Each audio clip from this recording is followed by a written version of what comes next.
Thomas Friends has a whole lot of content creators, and in 2015, Mattel decided to log into the internet for the first time to do something besides advertise their brands. And they realized how many talented creators there are that made amazing things with Thomas and Friends. Then they saw an amazing opportunity. What if they brought every Thomas and Friends YouTuber, all the talented and popular creators, and had them make a YouTube series? This idea eventually became the Thomas Creator Collective, also known as the TCC. Now, I absolutely love the TCC. I remember watching the Superstation one when it came out, and I remember loving it. But I thought I would want to cover the TCC. I might as well talk about it in the order the first series came out. So, let's go in order of all the TCC stuff. And this will just be a little video series. And for this first video series that we're going to talk about, the first in this series, will be The Secrets of the Stolen Crown, the first project the TCC did. Now, before we start talking about the series, I feel like it's important to talk about when this actually came out. This came out when Mattel had the big Thomas 70th anniversary, and it takes place in Sodor's Legend of the Lost Treasure. Now, there's no way this is canon to the movie. It is 100% its own thing, which is not a bad thing, and it can be cool if done right. Now, since we talked about when it came out, let's go into the review.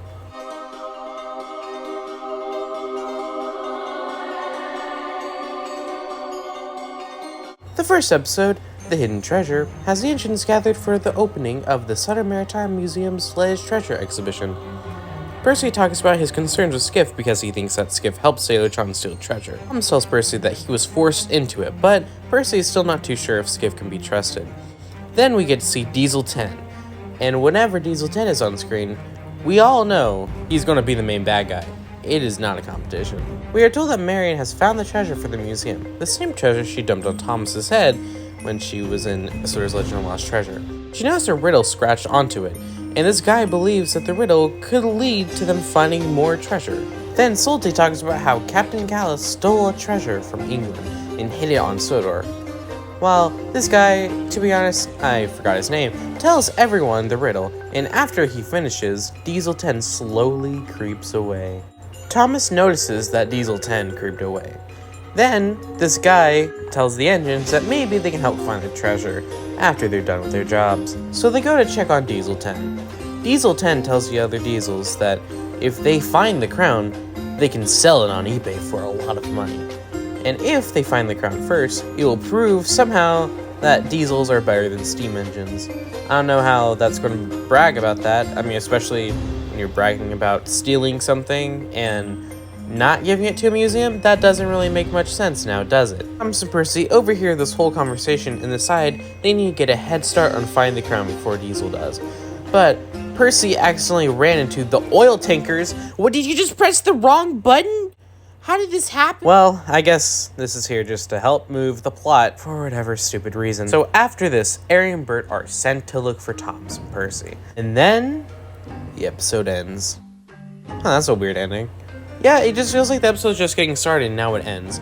It is a pretty good pilot. It just feels like half an episode. It's really weird. The story's pretty okay. It's really I think it's a really fun story. Not every story has to be the best thing ever to be good. But for the first ever episode, I liked it. I just feel like it was half of an episode and that it probably should have been combined with the second one. Which, speaking of the second one, let's talk about it. This second episode, Down the Mine Again, starts right where the last one left off. Thomas and Percy do not know what to do, but then Thomas has an idea to let off a whole lot of steam so they wouldn't be seen. And somehow, this amount of steam, Ari and Bert are just like, yeah, I don't see a problem. Thomas and Percy end up escaping somehow, and they talk about the riddle. After they say the riddle, Percy uses his brain and finds out that the watery wall is a waterfall. You think that this clue wouldn't help too much, seeing how many waterfalls there are, but Percy is certain that this waterfall must be on Toby's branch line. He doesn't even think about the other waterfalls in Sodor. It only can be the one on Toby's branch line. While they're going there, Skiff appears and says that it is in fact not a waterfall, but is instead on the River Who. But Percy doesn't even think that Skiff is right because in his mind, Skiff isn't someone he trusts. They end up going with Percy's idea, and then Thomas takes Skiff with them to go along in the journey. And then we get to see Splotch's back! whoa! Only been like 15 years later and they're finally back. Oh, wait, they add nothing to the plot and then they just leave. Well, that's kind of disappointing. After Splodge leaves, they go on to Toby's branch line, and guess what? There was nothing there. Almost like Skiff was right the whole time. Then they end up going to Riverhoo. They go into this dark tunnel, and, well, the episode ends. And wow, the first 2 episodes really should have just been combined into one episode. These feel like 2 parts of one episode. And if they were combined, it wouldn't feel so weird. It just feels off watching these incomplete. You gotta keep in mind that when these were released, they were 1 week apart. So, I'm treating these as individual episodes, like that you can't just watch them immediately. Because, you can now. And that's cool and it works a whole lot better now. But, at the time I imagine it was pretty weird. This episode was pretty good. I think the first episode does a little bit of a better job at pacing, but this one's pretty cool too, and it's pretty fun. I like the Splodge cameo, even though they really add nothing to the whole plot of the whole series. And they actually do not appear again in the series, excluding bonus scenes at the very end. But they're just here. It's kind of funny. Their faces are a little off, but I'm glad that they appeared. Also, the visuals for these first 2 episodes are really good. I love the model work done here. It's really cool to see, and I'm glad that they went this route. Overall, episode 2 is pretty good. It should have just been combined with episode 1, just to flow better.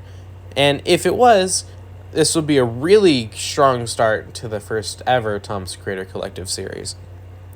But that was episode 2, so let's go on to episode 3, The Lost Mine. Episode 3 starts off, and for whatever reason, it is only filmed with wooden railway. It's kind of weird, because all the others are filmed with models, except episode 3. In the episode, Percy tells Thomas that he's scared to be inside the mine, but Thomas says he shouldn't worry because he has been inside the mine before, and that it is kind of safe. They end up at some points that lead in 2 directions.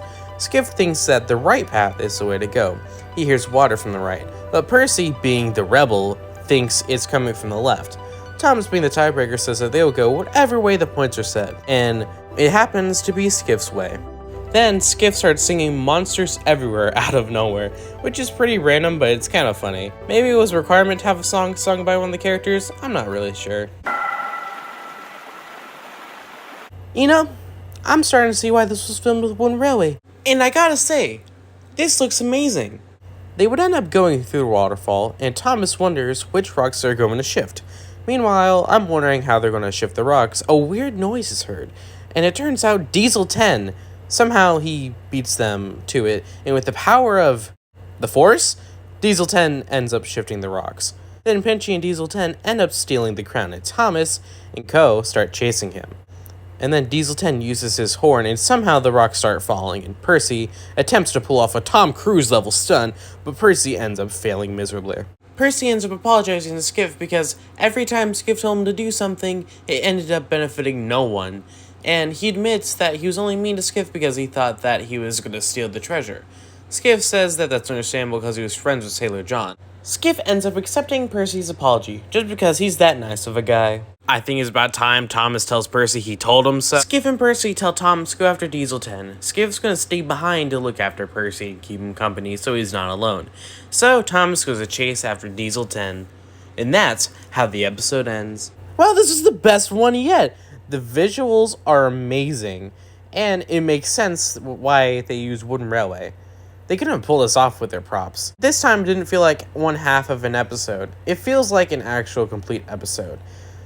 This episode has to be the best one so far, and there's 3 more left. Oh, wait, the next one's the finale? Well, let's see how they wrap this up. Episode 4, The Chase starts, and we are back to the model, so that is cool. And somehow the crown has turned from silver to gold. Thomas comes running down after Diesel 10, and now they are on a chase. Thomas tells Diesel 10 to hand over the crown, and then he uses scrap in a truck and throws it at Thomas. I love this. Harry and Bert trap Thomas in between them, but he ends up switching tracks onto the other line. Bert gets derailed, and since they're so nice, they leave him. Gordon comes down the line and ends up accidentally trapping him. In a really cool scene, the signalmen end up telling each other that Diesel 10 has the crown and is zooming down the line. So they all plan to switch him down into a track leading to a bridge. They lift it up and Diesel 10 ends up landing in a boat. Ryan ends up spotting the crown, and then Sir Tom Hat thanks the engines for finding the crown. But he tells them that they would have been more useful doing their actual jobs, which they leave to go and do. Sir Tom Hat asks Ryan what happened to Diesel 10. And once again, Diesel 10 has to be on a boat ride. And then the story ends.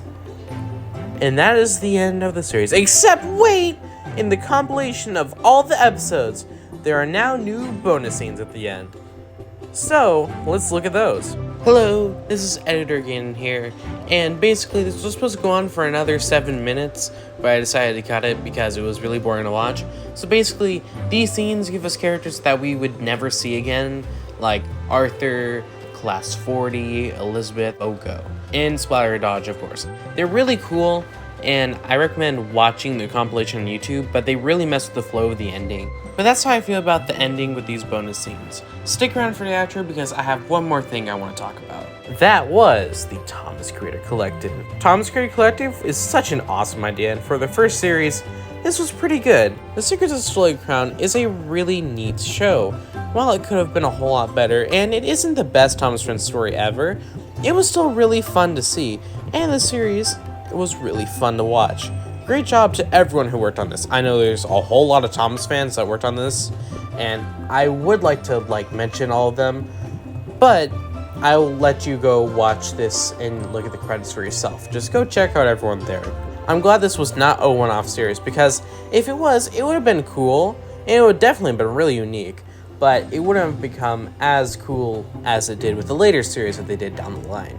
Before we end, for this TCC series, I want to shout out people's content that they make that you can watch on YouTube. And this series is made by the Thomas writer, Michael White. The series he made is called The Miniature Railway Adventures. It is in audiobook type format, and I've given it a listen, and it's actually really cool, and I definitely recommend you listen to it. The series will be the top link in the description, and that will have to do it from me. Thank you all for sticking around this long. I plan on covering all of the TCC content if this video does well enough. That'll be it, and thank you all for watching, and I'll see you next time. Goodbye, everyone.